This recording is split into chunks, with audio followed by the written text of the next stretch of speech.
Hello, everybody. Let me get my screen correct. Oh, my goodness. How are you this fine Thursday? Welcome to the Biokinetic Canine Live. Today, we are talking about building a base for power and speed. This is quite I suppose it's a trigger topic, you could say, because everybody wants power and speed. Most people that are training their dogs for any kind of sport, or the majority of sports, they require power and speed in their performance. But before we get into that, let me introduce myself. My name is Angela Ahern. I am the owner and founder of the Biokinetic Canine. You can find me at thebiokineticcanine.com, and thank you for joining me live. If you have any questions, post them in the comments. If you have any comments, put them in the comments and we can see what we're talking about. Let me know where you're from. Let me know what you're doing. I'm always interested to hear. So let's get going. Building a base for power and speed. First things first, though. What is power? Kay, hi, welcome. I see your knees doing so well. That's awesome. Annika, hi, this is awesome to have you guys here. So, what is power? This is really interesting because power is made up of two concepts. Riani, hello. So power is speed combined with strength. That gives you power. And even if you look at power sport, you think, oh my word, it's just like slow sports. But it's the ability to pick up that huge weight in such a big time, or even your weightlifting. When they clean and jerk a weight and they put the weight up above the heads, their body has to drop faster than that weight falling back down into their hands. So speed is really important when it comes to power. Brute force power, it requires loads of speed and it requires loads of strength. So everybody wants power and everybody wants speed, but it all starts with being strong. You first have to be strong before you can have speed and before you can have power. That is your very first starting point. Let's just take a look about a practical example. What about this strength? What's the big idea? Well, let's go and talk about throwing a punch. We all know how to punch something. We've known it from toddler to adult. We all know how to punch. And the average person can give an average punch, generally. We can all punch something. But if you take that average person and you train them about how to fold their hand, how to brace and hold their core when they are going to punch, how to place their feet, and how to stand when they punch, how to move their shoulders, how to move their body, then it increases that power and speed of the punch, because now the punch is not just the punch from the arm, the punch is from the whole body. And why? What happened? You didn't do anything extra. You were just taught how to hold your hand, how to hold your body, where to place your feet, all of these things. And suddenly the punch becomes a much more powerful thing that you're doing. And that's what you need to understand about when it comes to having power and speed for your dog sport. It's not about just, oh, well, let me run my dog faster and ask the dog to push faster. That's what's going to make them stronger.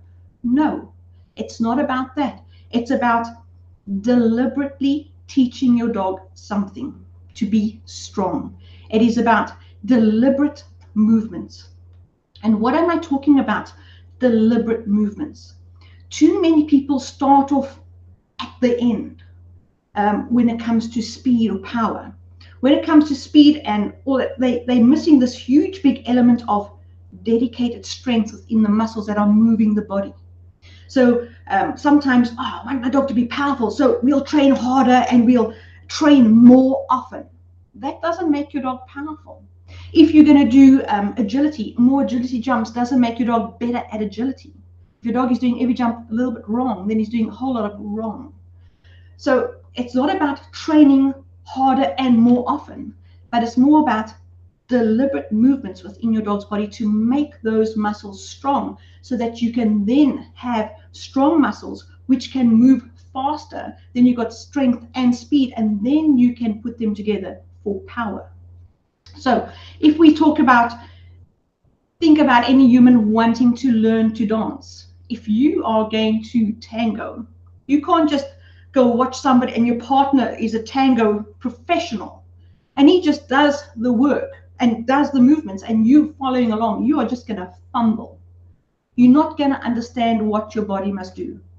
But if this dancer shows you to step, ball change, step, foot together, step, and you do these steps slowly, so that your body understands what it needs to do, and you develop the muscle memory of how to place your feet in order to perform this dance. Eventually, you will do it quite quickly. So you'll get the basic deliberate movements. The muscles for that sequence will develop, and then you will be able to put it together faster and faster, and your routine would become more smooth, more proficient, and stylish and fast and light on your feet because you have got the strength to do things now. So that's the deliberate movements. It's exactly the same as when we are doing protection sport with our dogs. How many people, when helpers are taking the dog and they now have to drive their dog on the sleeve and they just go and drive and the dog must fight, but how many of them have taught the dog to step with the driving of the helper, to actually learn how to step with that helper, help that dog to learn the body movements of the driving performance, and then get that dog to learn to fight the helper by just starting slowly. I do know of one helper that does do this, and he gets phenomenal results. He's actually really well known, but he starts off by driving the dog slowly so the dog can learn those deliberate body mechanical movements of how to move while a helper is driving the dog. Work slowly first, get the deliberate movements, learn the basics. So what are we talking about? We're talking about foundations of strength training. Foundations never leave a person, and you always build on foundations. If you don't have a solid foundation, whatever structure you put on top here is always shaky. But if that foundation is solid, the house is solid. So without proper foundations and proper ideas and deliberate movements for strength, you can't then develop speed. And if you don't have strength and speed that is correctly put together, you will never have full power. So when you're building your base for power and speed, step number one is build that foundation of strength. It is exactly the same in healing. Nobody's going to have a fantastic healing performance if you don't first get engagement, which has hardly anything to do with healing. It's just about, if you don't have the engagement of that dog with you, how are you going to heal? Yes, this is the person I'm speaking about. He's the one that knows that helper too, because he is that helper. He works and drives that dog slowly, and those dogs learn to fight really strongly. Get the deliberate movements first. If you've got the if you've got those deliberate movements, you've got your foundation for strength. That's the most important. Learn, teach your dog, help them to learn the steps. It helps you to, the dog will then help you to show their body to you. So why are these foundations so super important? Because what do? Foundations, they teach the body about particular movements. They teach the body how to balance itself in a situation. They teach the body how to control that movement and the body in the movements that it has to do. Foundations teach coordination within the body, how and when to use various feet in a difficult situation, like a dance. Me and my dancing is terrible, but if I do it slowly, I'll be able to get there. The same with the dogs. If they know how to sidestep properly and slowly, they'll get there and they'll be able to do it fast and engage the muscles quickly in order to fight stronger. So foundations target muscles and they target body areas if you're doing proper foundation exercises and foundational movements with your dog's body. Just because your dog can go from a stand to a down, which is a foundational movement, doesn't necessarily mean that they're doing it properly and they're engaging all the muscles to move that body in a particular way.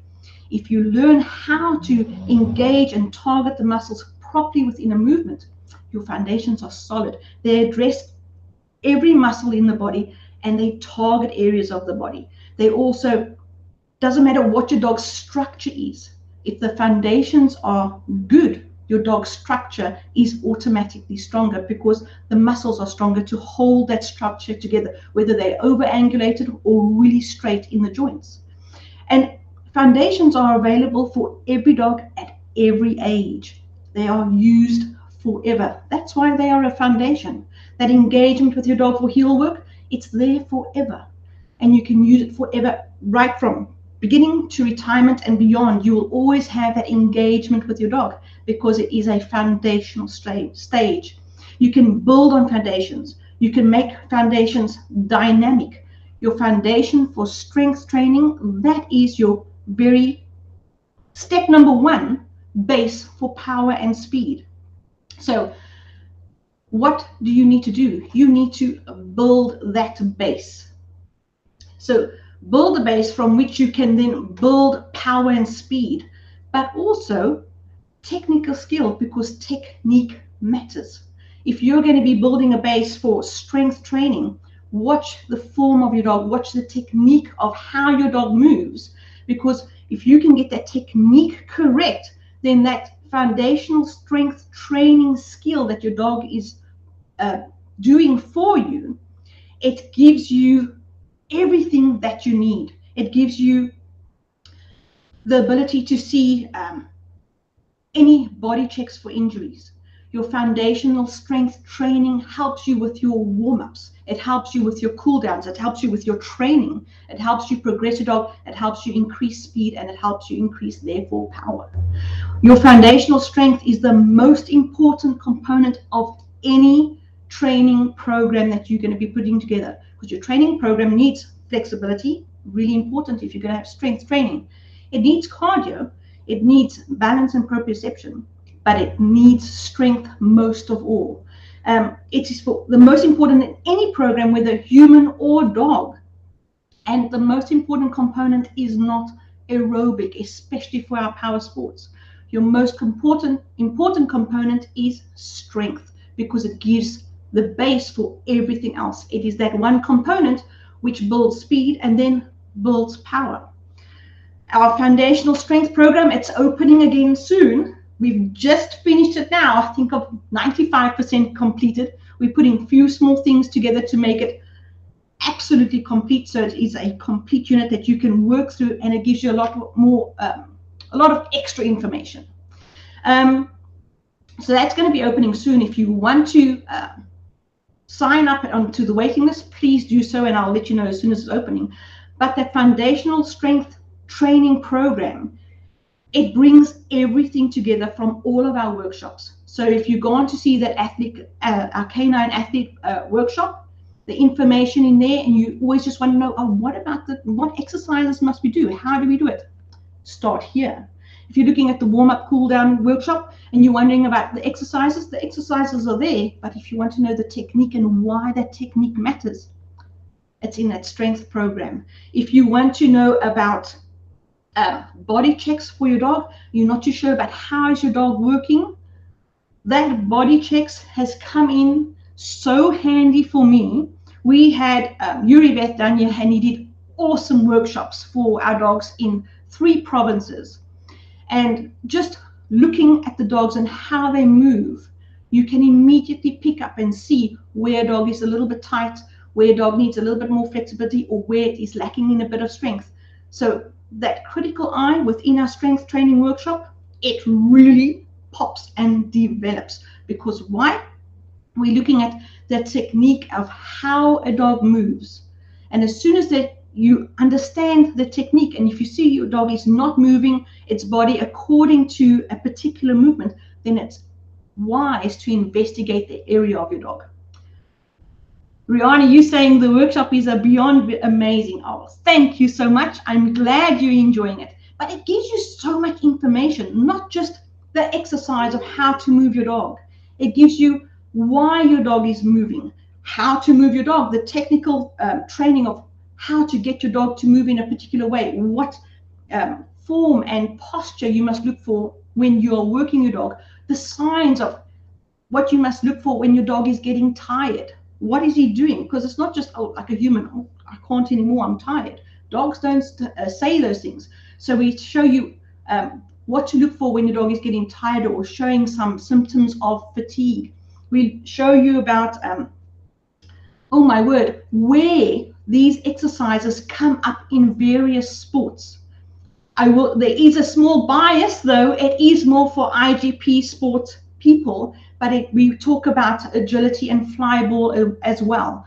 So all of these exercises, each exercise we go through, what is happening with your dog, how to perform the exercise, videos of the exercise, videos of my dogs getting tired, so you can actually see the signs of fatigue in what happens with my dog, and you can look for something similar in your dog. How to train him in that particular exercise skill, and then also putting it all together. But when it comes to strength training, there's a fine balance between strength and flexibility in order to increase the power of your dog. Once you have all of those basics put together, then only do you have your strength, and now you can increase the intensity of those foundational exercises. That's when you can apply plyometric movements, once a dog knows the body mechanics of the movement for the exercise. So when I say a lot of people start at the end and they say, oh, to increase power and speed, if you look up anything on the internet, they'll say do HIIT training, so high intensity interval training. Yes, for sure, that will help power and speed. But in order to do HIIT training, you first need a solid foundation of skill, technique, and strength. Then you combine that strength, know-how, and body mechanics, and posture, and muscle memory of your dog. Then you can apply it and do your various HIIT training and high intensity training workouts with your dog. But it all starts with your very first base and skill of foundational strength. We go through all of these exercises, but always remember, just because you see an exercise and you think, oh, my dog can do that, the fact that your dog can do one movement doesn't mean that your dog is exercising. Always make sure that your dog can do that movement at least, 8 to 10 times proficiently without wavering in posture. Then you know your dog is actually exercising that exercise and working those muscles. So building your base for power and speed, start off with your foundation of strength, because power is strength with speed. Speed comes only once you've had strength. Strength is the very first step to get that ultimate picture of power in whatever sport you're doing. Start off with each step individually, build your dog slowly, and your dog is going to blow you away with what they can do with their body. But not only that, you are their absolute partner, because doing these exercises, you begin to read your dog's body language, and you'll be able to see everything that's happening in your dog's body, and you'll be able to be an even better advocate for your dog when you are doing your sport with them. So I'm going to say, enjoy training with your dog. If you want to learn anything more about foundational strength, that very important first step for power and speed, please send me an email. My email is fit@thebiokineticcanine.com, or visit our website, thebiokineticcanine.com, and go and have a look at our strength program. You will be redirected to what the program is all about. Sign up for our waiting list. We should be releasing it again now soon. I think April will be the time. Let me know if there's anything you want to know further. I'm happy to help. And I'm going to say, have a really awesome training weekend. I've got some things that I have to do. I've got to be accountable for certain exercises with my own dog, and I have to do these things. So I'm going to let you guys carry on training your dog. Have a super time, have a super training journey, and remember that base for power and speed starts with the real basic foundation movements of strength training. You can always build on that. If you don't have that foundation, you don't have anything else, or you'll have some parts of some things, but never full power consistently. You may have it here or there. You want to build the dog's body up in a balanced manner so the dog can use its whole body for whatever exercise it is performing on the competition grounds. All right, everybody, have a very awesome weekend. Thank you so much for joining. Cheers now. Oh, my details. Let me show you my details. There we go. Cheers, everybody.